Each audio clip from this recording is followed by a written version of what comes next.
This is Overwatch.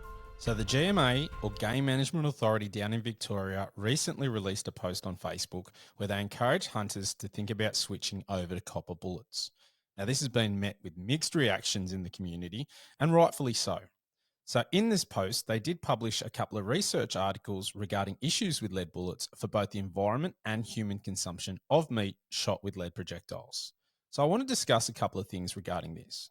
One, in South Australia, they are aerial culling with shotguns and requiring on average 3.8 shots per animal, and calling this best practice.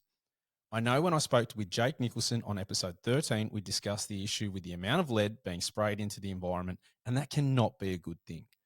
But I do have to wonder if down there in Victoria, the GMA are talking to aerial cullers about implementing this using their own advice. 2, I've spoken previously on the podcast about research that indicated issues with lead projectiles and having it remain in the meat and taint it and possibly being consumed by humans.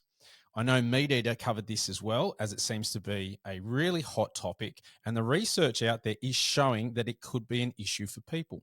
Now, I'm not saying that all hunters should switch over to copper bullets. That's a choice for the individual, but it does raise something I personally think that is worth considering. Now, GMA are not saying that you must use copper projectiles. They are recommending it, and there's really nothing wrong with that. 3, yes, I'm concerned about the amount of lead in the environment, but as we know, 1080 is being sprayed all over the place, and it's constantly wanting to be used more and more. It's a hard pill to swallow when the promotion of 1080 is so prevalent and it's a poison that there is no cure from. Now, I don't think that you should complain about lead being in the environment and then pushing out another poison or multiple poisons in its absence. 4, there is also consideration about the cost of copper ammunition, as it is more expensive. However, I do think that as it becomes more prevalent, we'll see the cost fall like all new technologies, and thermal devices are a perfect example of this.